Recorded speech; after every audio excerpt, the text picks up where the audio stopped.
This is Avinash और ये alternating current का 4th लेक्चर है जो हम क्या कर रहे हैं, रिकॉर्ड कर रहे हैं।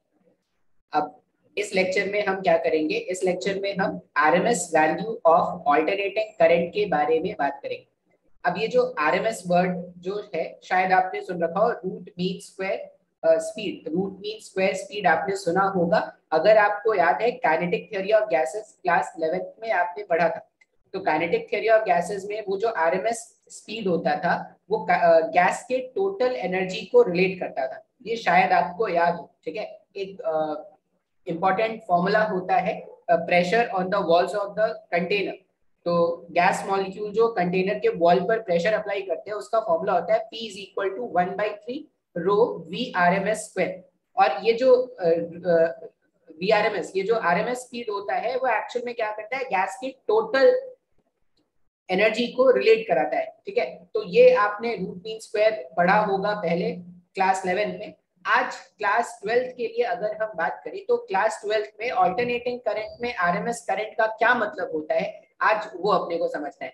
तो मैं अब इंट्रोडक्शन इतना ही था, मैं गायब हो जाऊंगा, मेरी जगह पर एक स्लाइड आ जाएगा। ठीक है, अब ये स्लाइड जो है, ये स्लाइड जो है ये मैंने खुद नहीं बनाया हुआ है, ये स्लाइड मैंने चुपचाप से एनसीईआरटी बुक से उठा लिया है। अब आईआरएमएस का डेफिनेशन लिखने से पहले, इसका डेफिनेशन मैं लिखूंगा नहीं, मैं बता सकता हूँ। ये डेफिनेशन लिखने से पहले मैं आपको एक छोटा सा हिंट देता हूँ कि क्या जरूरत थी, आईआरएमएस का क्या जरूरत है। तो अगर आईआरएमएस के लिए हम बात करें तो आपने ना जब करंट इलेक्ट्रिसिटी पढ़ा होगा तो आपने एक जूल्स लॉ ऑफ हीटिंग नाम का एक टॉपिक पढ़ा है। और जूल्स लॉ ऑफ हीटिंग क्या बोलता है कि अगर हमारे पास एक डीसी सोर्स है और इस डीसी सोर्स से अगर मैं क्या करूं, इस डीसी सोर्स से अगर मैं एक रेजिस्टर को कनेक्ट कर दूं, ये अच्छा क्यों नहीं बन रहा, अगर मैं डीसी सोर्स से एक रेजिस्टर को कनेक्ट कर देता हूं तो because of the potential difference जो मैंने मेंटेन किया है उसके कारण से क्या होगा, इस रेजिस्टर के थ्रू करंट फ्लो करना स्टार्ट करेगा। अब ये सर्किट आधा नहीं है, ये पूरे कंप्लीट सर्किट का एक छोटा सा टुकड़ा है जो मैंने यहाँ पे बना लिया है। सर्किट कंप्लीट है, तो ये नहीं सोचे कि सर सर्किट तो कंप्लीट नहीं था, करंट कैसे फ्लो करना स्टार्ट कर गया। अब अगर इसमें करंट आई है और इसका रेजिस्टेंस आर है, तो आपने ये पढ़ा होगा कि किसी भी गिवन टाइम स्मॉल टी में, किसी भी गिवन टाइम स्मॉल टी में जो हीट एनर्जी इस रेजिस्टर के थ्रू डेसिपेट होना है उसका वैल्यू होता है I square R times of T. अच्छा ठीक है सर, बिल्कुल सही है। अब ऑल्टरनेटिंग सोर्स है, अगर मान लिया जाए कि मैंने क्या किया है, सेम रेजिस्टर को एक ऑल्टरनेटिंग सोर्स से कनेक्ट किया है। ये जो सेम रेजिस्टर था अगर मैं इसको एक ऑल्टरनेटिंग सोर्स से कनेक्ट करूं और मैं बोलूं कि इसमें करंट जो फ्लो कर रहा है, अब अगर ऑल्टरनेटिंग सोर्स है वैल्यू बार बार चेंज हो रहा होगा तो ये जो करंट होगा वो भी क्या होगा, टाइम का फंक्शन। अब अगर मैं आपको बोलूं कि भाई 0 से लेकर t सेकेंड तक, जितने टाइम पर इसमें 0 से t सेकेंड तक इस रेजिस्टर ने जो हीट एनर्जी डेसिपेट किया था, अब मैं चाहता हूं कि अगर सेम रेजिस्टर को ऑल्टरनेटिंग सोर्स से कनेक्ट कर दिया है और अगर मैं हीट कैलकुलेट करूं इस वाले केस में, तो क्या मैं डायरेक्टली ये फॉर्मूला लिख सकता हूं, क्या मैं डायरेक्टली ये फॉर्मूला लिख सकता हूं क्या, आई स्क्वायर आर टी। आई स्क्वायर आर टी का अगर मैं डायरेक्टली फॉर्मूला लिखूंगा तो ये फॉर्मूला गलत हो जाएगा। क्यों गलत हो जाएगा, क्योंकि आप अगर देखोगे तो करंट जो है ये क्या करता है, ये साइनोसॉइडली अपने वैल्यू को चेंज करता है। अलग अलग इंस्टेंट ऑफ टाइम पर अगर करंट का वैल्यू अलग अलग है तो आप कौन सा वैल्यू अज्यूम करोगे, करंट का मैक्सिमम वैल्यू अज्यूम करोगे, करंट का एवरेज वैल्यू अज्यूम करोगे, I/2 I0/2 अज्यूम करोगे, कौन सा वैल्यू अज्यूम करोगे। तो इस केस में हम क्या करते हैं, डायरेक्टली तो सर हम ऐसे फाइंड आउट नहीं कर पाएंगे। डायरेक्टली अगर हम ये सोच ले कि आई स्क्वायर आर इंटू टी अगर डायरेक्टली यूज कर लिया जाए तो फाइंड आउट नहीं कर पाएंगे। अच्छा तो क्या करना पड़ेगा सर, तो एक तरीका होता है कि आप क्या कर लो, एक छोटे से टाइम dt में, एक तरीका होगा आप एक छोटा सा टाइम dt ले लो, उस छोटे से टाइम dt में जो हीट एनर्जी डेसिपेट होगा, ये कैलकुलेशन हम अभी करेंगे भी, छोटा सा हीट एनर्जी dH जो डेसिपेट होगा वो फाइंड आउट कर लेंगे। छोटे से dH हीट एनर्जी को हम क्या करेंगे, अगर प्रॉपर लिमिट्स में इंटीग्रेट कर देंगे तो टोटल हीट का डेसिपेशन हो जाएगा।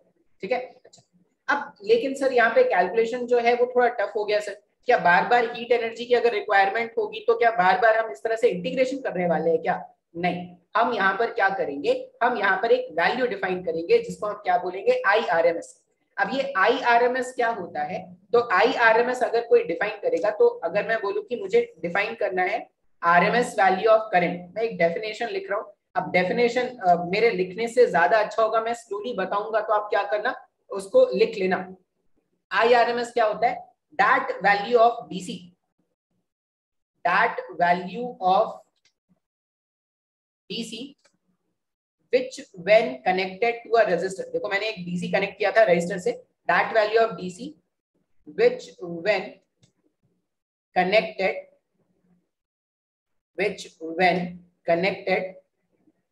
to a resistor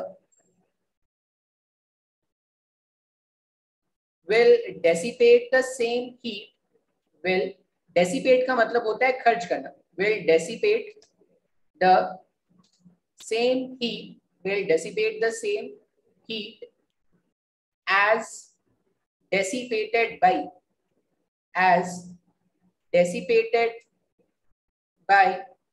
the same resistor, as dissipated by the same resistor when connected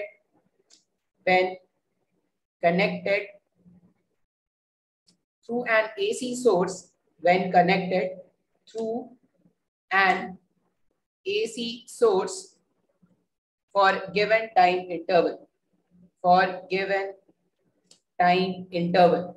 अब ये जो डेफिनेशन मैंने लिखा है, ये डेफिनेशन आपको ऐसे याद रखना है, या आप क्या करना, कोई भी बुक उठा के देख लेना, आपको बुक में एक अच्छा सा ढंग सा डेफिनेशन मिल जाएगा।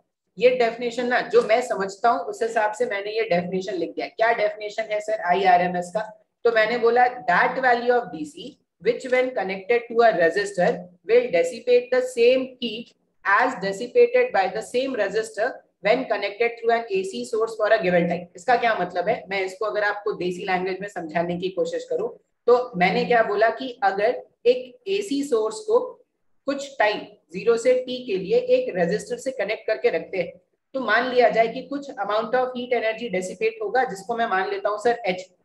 अब उतना ही हीट एनर्जी अगर मुझे सेम रेजिस्टर के थ्रू एक DC को कनेक्ट करने से मिल जाए, तो this particular value of DC, ये पर्टिकुलर वैल्यू ऑफ DC जो क्या करेगा, उतना ही हीट डेसिपेट करेगा उतना ही टाइम पर। This particular value of DC will be known as the RMS value for this alternating source. तो ये जो DC है वो इस ऑल्टरनेटिंग सोर्स का क्या हो जाएगा, RMS वैल्यू हो जाएगा, अगर for the given resistor same time पर same amount of heat energy क्या करते हैं, दोनों डेसिपेट करते हैं।